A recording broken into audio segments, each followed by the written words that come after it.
اچھا آپ کو پڑھایا گیا جو شیعہ 40 پارے مانتے ہیں قرآن ہو رہا ہے، آج تک آپ نے خود جا کے کبھی شیعہ کی کسی امام بارگاہ میں جا کے قرآن اٹھا کے چیک کیا؟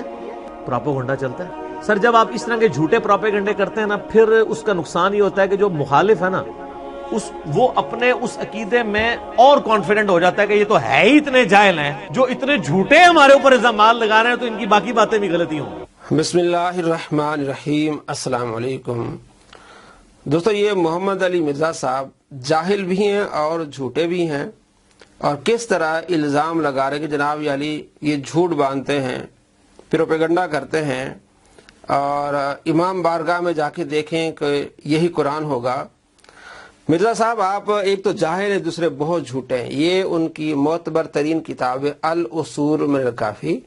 اس میں کئی ایسے حوالے جس میں لکھا ہوا ہے کہ یہ وہ قرآن نہیں ہے جو آپ صلی اللہ تعالی علیہ وآلہ وسلم پر نازل ہوا تھا. اس قرآن میں تو 17,000 آیتیں تھی، اور اس میں یہ الاصول من الکافی ہے، جلد نمبر 2 ہے، اور صفحہ نمبر اس کا ہے 634. اس میں لکھا ہے کہ حضرت امام جعفر صادق رضی اللہ تعالیٰ عنہ فرماتے ہیں کہ وہ قرآن جو جبریل لے کے آئے تھے محمد صلی اللہ تعالیٰ علیہ وآلہ وسلم کی طرف، اس میں 17,000 آیتیں تھی.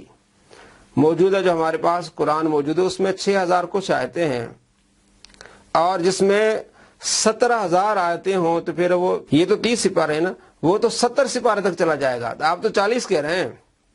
جناب علی ان رافضیوں نے قرآن پاک میں تحریف ہونے کا دعویٰ کیا ہے کہ یہ وہ قرآن نہیں ہے جو نازل ہوا تھا. ایک تو دلیل یہ ہے، اور عقائد جعفریہ مولانا محمد علی نقشبندی رحمۃ اللہ علیہ کی کتاب ہے، پوری اس میں تفصیل ہے. آپ نیٹ سے اس کو ڈاؤن لوڈ کر لیں. جلد نمبر 3 میں پوری تفصیل سے وضاحت سے لکھا ہے، اور ان کے عقائد بیان کی ہے کہ جمہور رافضی کہتے ہیں کہ قرآن پاک میں تعریف ہو چکی ہے، اور کچھ اس کا انکار کرتے وہ صرف تقیہ کر کے، کیونکہ ان کے مذہب کے 10 جز ہیں، ان میں سے 9 جز تقیہ کے ہیں. تقیہ کیا ہوتا ہے؟ یعنی دل میں کچھ اور ہے لیکن زبان سے کچھ اور بولنا، اسے کہتے ہیں منافقت. تو ان کے مذہب میں 10 جز میں سے 9 جز منافقت کے ہیں، تقیہ کے ہیں. تو وہ 4 بندے جو وہ تقیہ کر کے کہتے ہیں نا یہ قرآن ہے. لیکن یہ جو کہہ رہا ہے کہ جناب علی ان کی بارگاہ میں جا کے دیکھو، امام بارگاہ میں جا کے دیکھو تو وہ قرآن ہوگا جو یہ ہے. میں آپ کو اگلا حوالہ دیتا ہوں جو امام بارگاہ میں قرآن اس کے بارے میں کیا ہے. الاصول من الکافی جلد 2 صفحہ نمبر اس کا 633. اس میں راوی کہتا ہے کہ میرے سامنے امام جعفر صادق رضی اللہ تعالیٰ عنہ کے سامنے ایک شخص نے قرآن پاک کی تلاوت کی، لیکن وہ قرآن نہیں تھا جو لوگ تلاوت کرتے تھے. تو امام جعفر صادق رضی اللہ تعالیٰ عنہ نے اس شخص کو روک دیا اور کہا وہ قرآن پڑھ جو لوگ پڑھتے ہیں. یہ تم قرآن پاک پڑھ رہے ہو یہ تو امام مہدی آگے آ کے پڑھیں گے، جب آخر زمانے میں امام مہدی آئیں گے وہ پڑھیں گے. تم وہ قرآن پڑھو جو لوگ پڑھتے ہیں تاکہ یہ تقیہ رہے، اور اصل قرآن تو وہی ہے لیکن جو لوگ پڑھتے ہیں اس کو تم پڑھا کرو. اور امام مہدی آئیں گے تو وہ اصل قرآن کی آ کے تلاوت کریں گے. اور اسی کے نیچے ہی اسی کا حصہ اگلا کہ حضرت علی رضی اللہ تعالیٰ عنہ 6 مہینے اپنے گھر میں رہے. آپ صلی اللہ تعالیٰ علیہ وآلہ وسلم کہ اس دنیا سے جانے کے بعد 6 مہینے قرآن پاک کو جمع کرتے رہے. جب باہر آئے تو آپ نے لوگوں کو قرآن پڑھ کے سنایا تو لوگوں نے انکار کیا، انہوں نے کہا جی وہ قرآن تو نہیں جو ہمیں سکھایا گیا ہے. تو حضرت علی رضی اللہ تعالیٰ عنہ غصے ہوئے، فرمایا آئندہ کوئی بھی یہ بندہ جو میرے پاس قرآن ہے تمہیں نہیں سنائے گا. ہاں امام مہدی آئے گا وہ اس قرآن کو لوگوں کو آگے پڑھ کر سنائے گا. یہ جو امام بارگاہ میں آج موجودہ قرآن رکھا ہوا ہے یہ تقیہ کر کے رکھا ہوا ہے. اصل میں ان کا عقیدہ ہے کہ اصل قرآن وہ ہے، جب امام مہدی آئیں گے اس قرآن کی تلاوت کریں گے اور لوگوں کو بتائیں گے. یہ آپ کے سامنے دلائل ہیں. تیسری دلیل اسی سے الاصول من الکافی ان کی مین کتاب ہے، اولین ترین کتاب ہے الاصول من الکافی، جسے اصول کافی کہتے ہیں.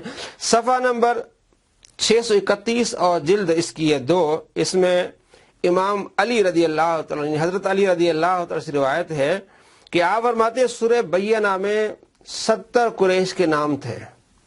سورہ بینہ لم یکن الذین کفروا من اہل کتاب، یہ سورہ ہے اس میں 70 قریش کے نام تھے. تو آج آپ دیکھ لیں اس میں ایک قریش کا نام بھی نہیں ہے. تو یہ اپنی کتابوں میں اس طرح لکھتے ہیں. یہ سارے اماموں پر جھوٹ باندھتے ہیں لیکن ان کی کتابوں میں لکھا ہے، ان کی اہم ترین کتابوں میں موجود ہے.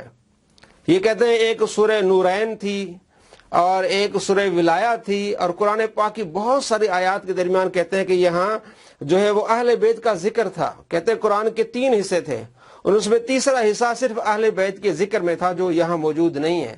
مرزا صاحب آپ تو کہتے ہیں نا کہ 40 سپارے کی بات پروپیگنڈا ہے، تو یہاں 17,000 آیتیں، اور آج کا جو موجود ہمارے پاس قرآن ہے اس میں تو 6,000 کے سے کچھ زیادہ آیتیں ہیں، تو 17,000 آیتیں میں آپ بتائیں کتنے سپارے بن جاتے ہیں۔